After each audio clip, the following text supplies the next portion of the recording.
Bonjour cher ami, bienvenue sur Pause. Sur ces vidéos où on te demande de prendre un temps. Et pour commencer à introduire ma pensée, mon message d'aujourd'hui, je t'invite à lire avec moi dans Proverbes chapitre 4, verset 20. La Bible dit « Mon fils, sois attentif à mes paroles, tends l'oreille vers mes discours. Sois attentif à mes paroles, prête tes oreilles à mes paroles. » Et le titre de mon message aujourd'hui, c'est « À qui prêtes-tu ton oreille ?» À qui est-ce que tu prêtes tes oreilles et qu'est-ce qui attire ton attention? Parce que ce que tes oreilles écoutent, ce que tu entends, ce que ton cœur, tes pensées vont être remplies, c'est ce qui va être gardé dans ton cœur. Et c'est la question que je vais te poser aujourd'hui. À qui est-ce que tu prêtes tes oreilles le plus de temps? Avec tout ce qu'on entend aujourd'hui, avec tout ce qu'on voit à la télé, avec tout ce qu'on lit dans les réseaux sociaux aussi, est-il légitime d'avoir peur? C'est aussi une question qu'on peut se poser. Est-il légitime d'avoir des inquiétudes? Comment ne pas être inquiété alors que j'entends aujourd'hui des amis, des proches, des membres de famille qui se battent contre ce virus, qui se battent contre cette maladie qui les atteint, et pour certains qui ont perdu aussi les proches. Pour ma part, j'ai perdu aussi des amis que j'ai connus, et je pleure et je demande là que le Seigneur console le cœur des familles. Comment ne pas survivre? Comment ne pas suivre les nouvelles? Comment ne pas suivre les réseaux sociaux? Comment ne pas écouter ce que les gens disent? C'est une question légitime. Mais Dieu nous demande de prêter nos oreilles à lui. Il nous demande que d'abord, on s'intéresse à ce que lui, il nous dit. D'abord, on fasse attention. D'abord, on prête notre attention. D'abord, on regarde à ce que lui, il nous dit. Il continue dans ce verset où il dit « Ne les perds pas de vue, garde-les au fond de ton cœur. » C'est-à-dire, il dit premièrement « Prête tes oreilles à mes paroles. Sois attentif à ce que je te dis. Écoute ce que je te dis plus que ce que les autres te disent, que ce que la télé te dit, que ce que les réseaux sociaux te disent, que ce que tu lis ailleurs. Prête tes oreilles à mes paroles. Que regardes-tu le plus dans ces jours? Qu'est-ce que tu lis le plus? Qu'est-ce qui prend plus de place devant tes yeux en ce moment? Qu'est-ce que tu regardes en ce moment le plus? Dans le mot « regarder », je lis le mot « garder ». Et souvent, quand tu regardes quelque chose, il y a une partie de ce que tu lis reste dans ta pensée, s'imprime dans ton cœur. Parce que quand on regarde quelque chose, quand on met notre attention, il y a une partie de quelque chose qu'on regarde s'imprime, vient s'installer dans notre cœur.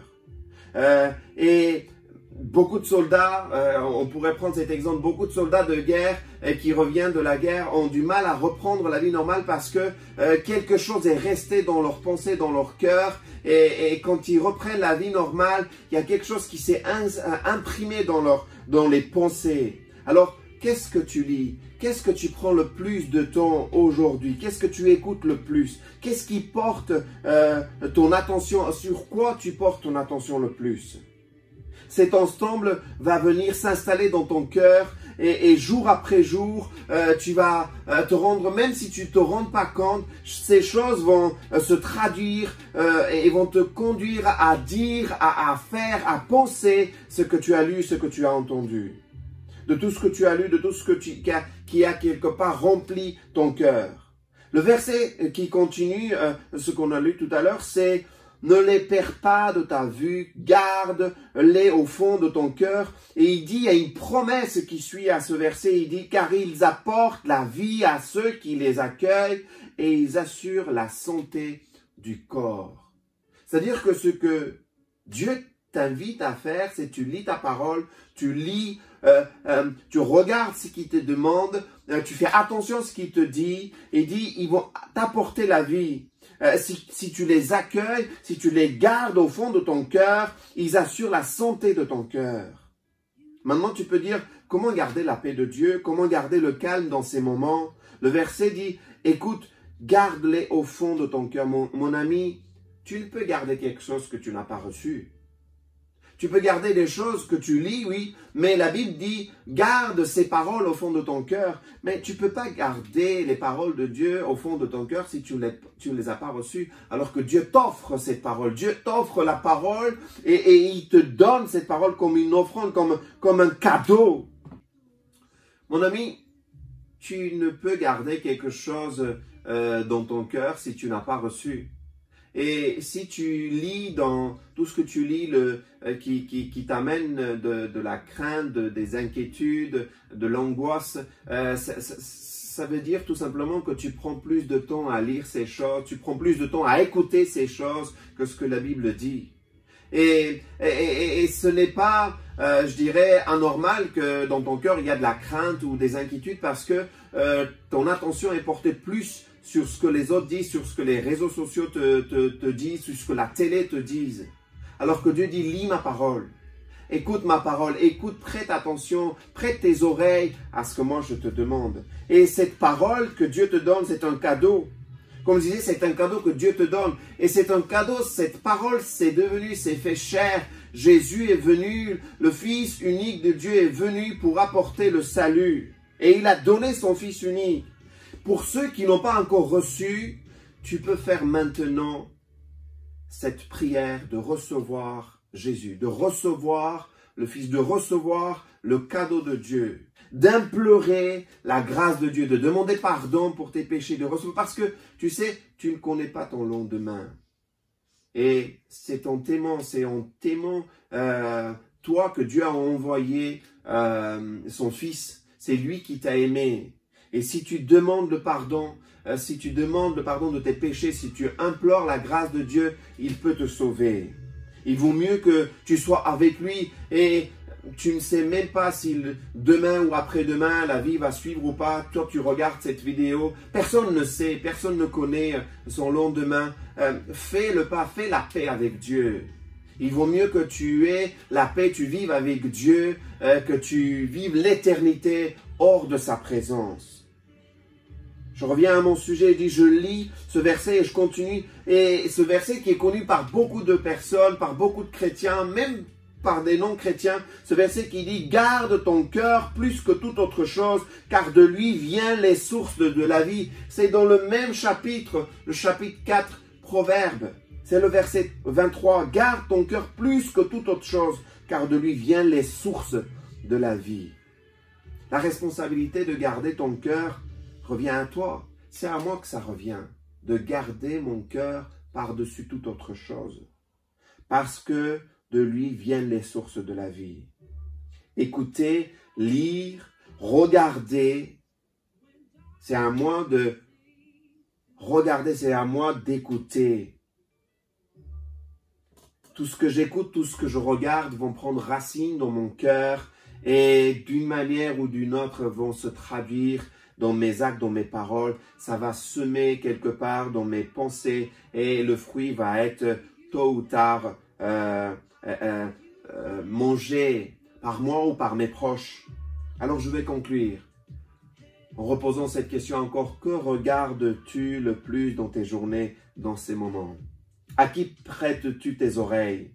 Que gardes-tu dans ton cœur? Que gardes-tu dans ton cœur? Voici ce que dit la Bible. Prête ton oreille à la parole de Dieu. Prête ton oreille à la parole de Dieu. Regarde et lis ce que Dieu te demande, ce que Dieu te dit dans sa parole. Il te parle du salut, il te parle de la paix, il te parle de la vie éternelle, il te parle bien sûr aussi de séparer d'avec le mal, il te parle de la foi, il te parle de la douceur, de la vérité, il te parle de la relation avec le Père Céleste. Garde ton cœur par-dessus autre chose. Garde ce que tu lis, garde sa parole, garde la parole de Dieu quand tu lis, garde-la. Voici quelques versets pour t'aider et t'encourager dans ces moments, que tu puisses lire dans ces moments. Tu peux lire par exemple dans Psaume 94, verset 19. « Quand j'ai la tête pleine de soucis, tu m'encourages et mon cœur est tout joyeux. » Philippiens 4, 6, 7 nous dit « Ne soyez inquiets de rien, mais en toute occasion, par la prière et la supplication accompagnée d'actions de grâce, faites connaître vos demandes à Dieu et la paix de Dieu qui surpasse toute intelligence gardera vos cœurs et vos pensées en Jésus-Christ. » Un autre verset qui est bien connu aussi, Psaume 23, verset 4. « Quand je marche dans la vallée de l'ombre de la mort, je ne crains aucun mal car tu es avec moi.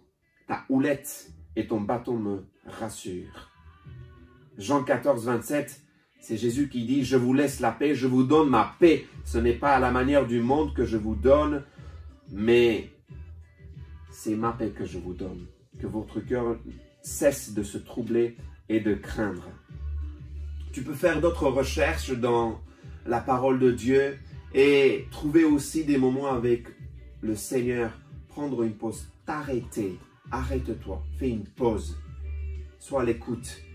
Et dans la parole de Dieu, on voit que le peuple de Dieu, plusieurs fois, des hommes et des femmes de Dieu se sont arrêtés, ont pris du temps, sont laissés être conduits, écoutés. Dieu leur parlait. Et ça a été le salut pour leur vie et pour le peuple. Aujourd'hui, tu peux faire la même chose. Merci d'avoir écouté et regardé cette vidéo. Que la paix de Dieu soit avec toi, sois encouragé. Dieu est avec toi.